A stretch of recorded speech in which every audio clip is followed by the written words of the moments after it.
Assalamualaikum warahmatullahi wabarakatuh. Nah, minggu kemarin kita membahas tentang sistem rangka pada manusia. Kita membahas tulang-tulang dan kita melakukan permainan juga, menentukan nama tulang di tubuh kita. Nah, habis kita belajar tulang, kita akan belajar otot. Hari ini kita belajar otot dan gerak pada hewan. Tulang dan otot itu tidak bisa dipisahkan. Kalau tulang itu alat gerak pasif, kalau otot itu alat gerak aktif. Jadi ototlah yang menggerakkan tulang kita. Kita belajar nanti tentang relaksasi, kontraksi, dan lain sebagainya. Untuk itu silakan buka buku kalian halaman 33. Kalau kalian belum punya bukunya, bisa baca sendiri di PDF yang sudah saya berikan. Mari kita mulai. Kita belajar otot. Sebelumnya kamu telah mempelajari tentang struktur dan macam-macam tulang penyusun rangka manusia. Coba sekarang kamu pikirkan, apakah tulang-tulang penyusun rangka tubuh manusia dapat digerakkan tanpa adanya bagian lain? Agar kamu dapat menjawab pertanyaan tersebut, simaklah pembahasan berikut ini. Yang pertama kita bahas yaitu fungsi otot. Tanpa otot, tulang dan sendi yang terdapat di dalam tubuhmu tidak memiliki kekuatan untuk bergerak. Mereka hanya suatu benda mati aja. Jadi, dengan otot mereka bisa bergerak. Otot adalah penggerak bagian-bagian tubuh, sehingga otot disebut alat gerak aktif. Hampir 35 hingga 40% massa tubuh adalah jaringan otot seperti yang ditunjukkan pada gambar 1.32. Jadi misalnya kalau kamu kurus, maka otot kamu lebih sedikit daripada orang yang berotot. Nah, itulah kenapa orang yang berotot kalau ditimbang massanya lebih besar daripada orang kurus. Kalau gemuk itu biasanya jaringan yang namanya lemak, bukan jaringan otot. Jadi berbeda antara orang kurus, orang berotot, dan orang gemuk itu berbeda. Kita lanjutkan. Cobalah perhatikan, setiap saat kamu ada gerakan yang terjadi di tubuhmu, gerakan tersebut terjadi karena adanya kerja dari otot. Otot adalah jaringan yang dapat berkontraksi menjadi lebih pendek. Proses kontraksi ini mengakibatkan bagian-bagian tubuhmu bergerak. Pada kontraksi ini diperlukan energi. Nah, bayangkan otot itu kayak pir, jadi butuh energi sampean. Kalau misalnya bayangkan otot itu adalah pir. Aduh jelek. Yes, gitulah pokoknya.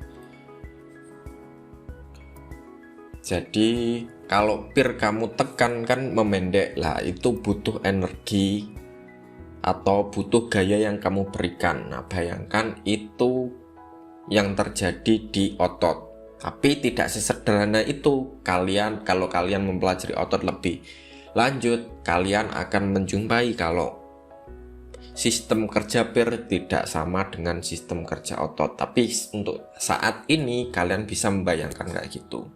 Jadi otot butuh energi untuk dia berkontraksi. Jadi kalau otot itu memendek, dia perlu energi dan itu disebut sebagai proses kontraksi. Saya kasih kuning. Proses kontraksi.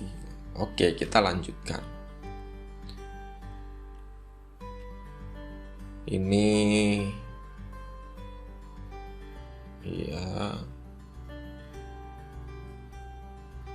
nanti bisa dicoba sendiri. Kita lanjutkan. Setelah melakukan aktivitas 1.5, kamu dapat mengetahui bahwa diameter otot lengan kamu dapat membesar dan mengecil ketika diluruskan atau membengkokkan tangan. Diameter lengan kamu membesar karena otot lengan kamu dalam keadaan kontraksi. Pada saat melakukan kontraksi, otot akan memadat dan memendek, sehingga pada saat diukur, diameter otot akan membesar. Sebaliknya, saat otot dalam keadaan relaksasi, otot akan memanjang. sehingga pada saat diukur diameter otot akan mengecil. Perhatikan gambar 1.3 inilah. Saat kontraksi maka yang otot bagian atas ini,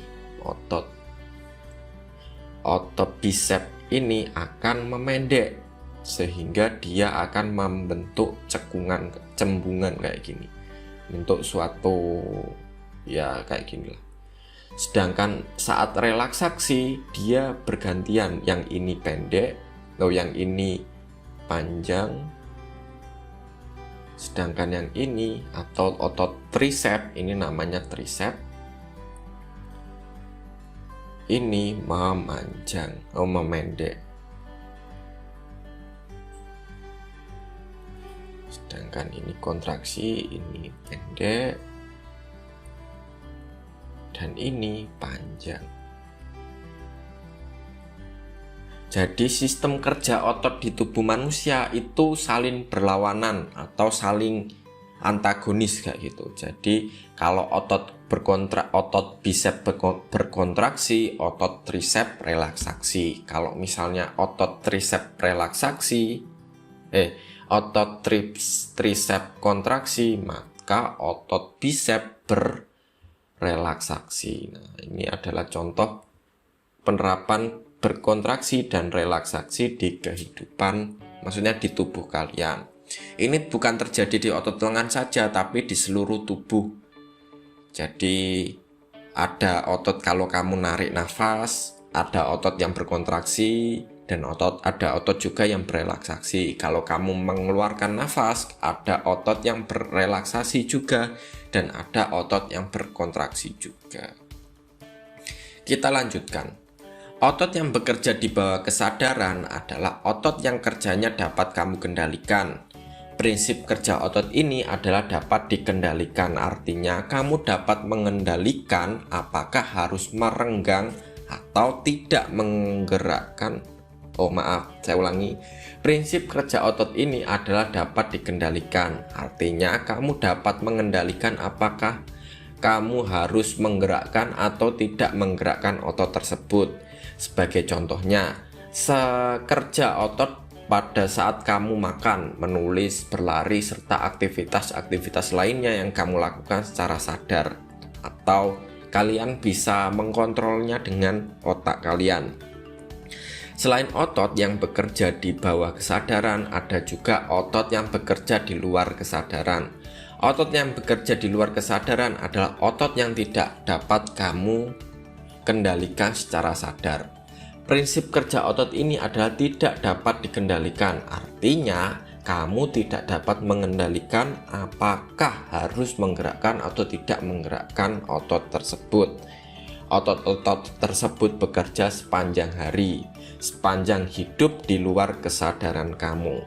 Contoh dari aktivitas otot ini antara lain yaitu aktivitas jantung untuk selalu memompa darah ke seluruh tubuh, otot-otot lambung untuk mencerna makanan secara mekanik, otot-otot paru-paru, otot-otot hati, otot-otot usus halus dan lain sebagainya itu bekerja tanpa kamu bisa mengendalikan. Jadi mereka bekerja secara otomatis.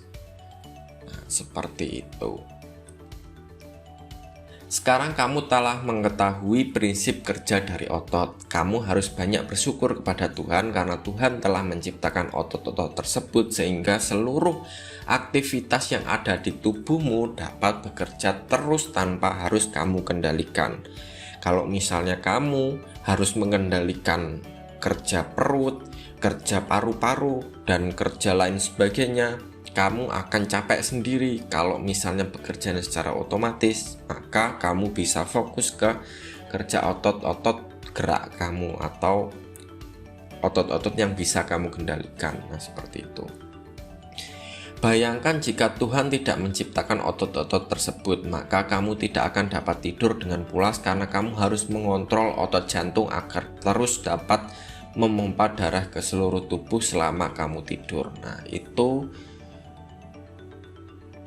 intinya dari kerja otot.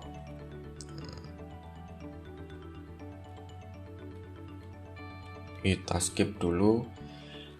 Dari apa yang kamu pelajari, kita dapat membagi otot menjadi 3 jenis. Kita belajar. Yang pertama yaitu otot rangka. Otot rangka adalah otot yang paling banyak terdapat di dalam tubuh. Jika diamati di bawah mikroskop, sel-sel otot rangka terlihat bergaris-garis melintang sehingga otot ini juga disebut dengan otot lurik. Saya garis kasih tanda kuning. Otot rangka melekat pada tulang dengan perantaraan tendon. Jadi tendon itu merupakan perantara antara tulang dan otot.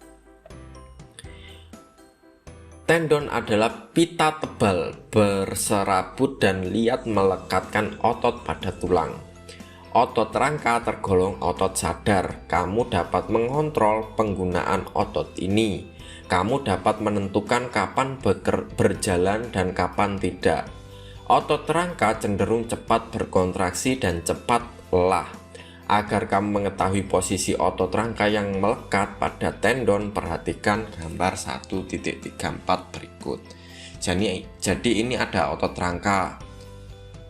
Otot rangka itu bentuknya kayak gini. Apa sifatnya di belakang, ada enggak?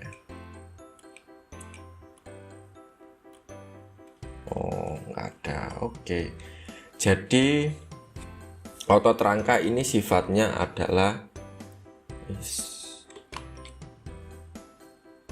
jadi dia harus sadar. Jadi kamu harus mengontrol otot rangka agar dia bergerak dan biar dia melakukan relaksasi atau melakukan kontraksi. Jadi dia itu dikontrol oleh otak. Bentuknya kayak gini. Jadi ini bisa memanjang dan memendek sesuai perintah dari otak kalian. Sedangkan otot jantung ini tidak sadar.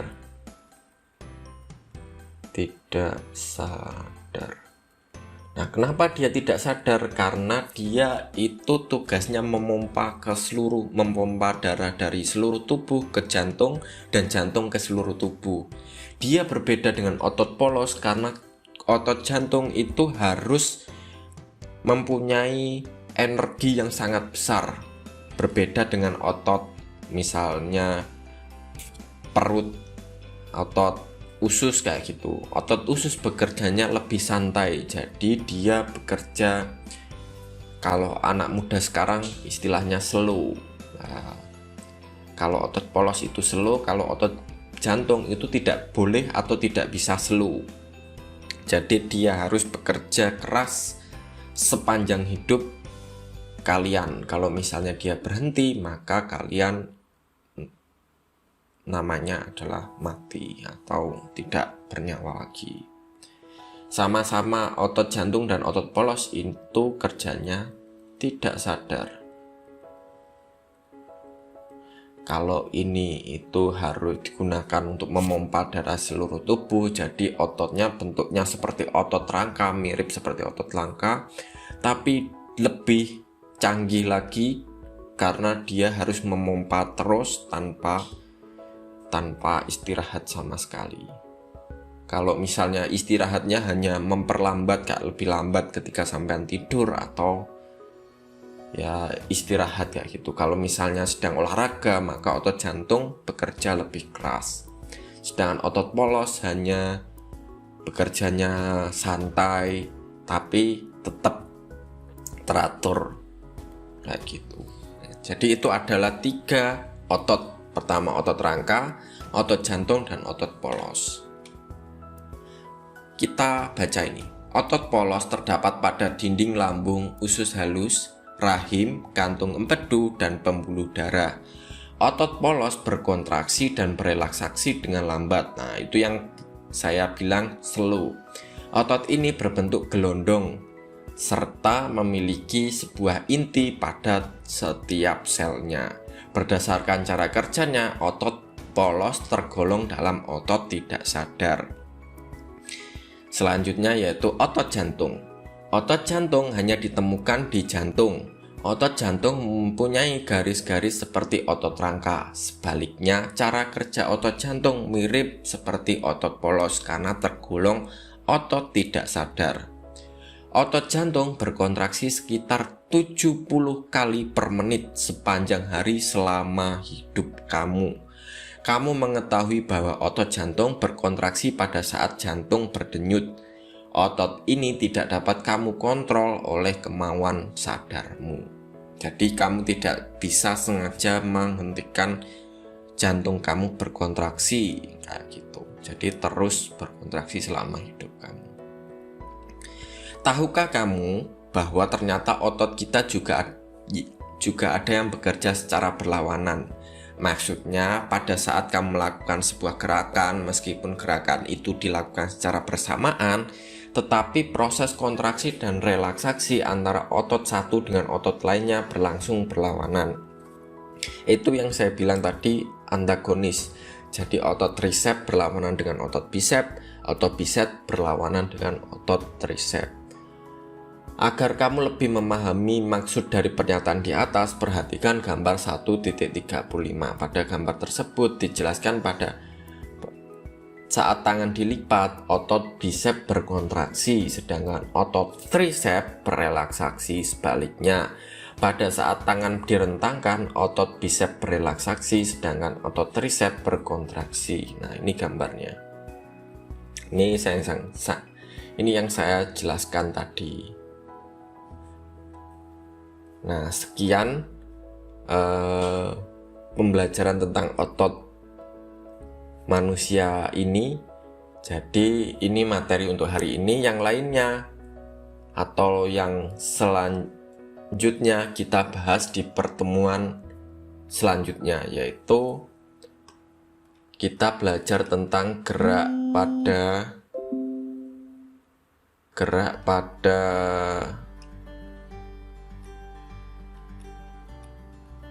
pada hewan. Jadi besok atau lusa kita belajar tentang sistem gerak pada hewan. Pokoknya pertemuan berikutnya di minggu ini. Sekian, assalamualaikum warahmatullahi wabarakatuh.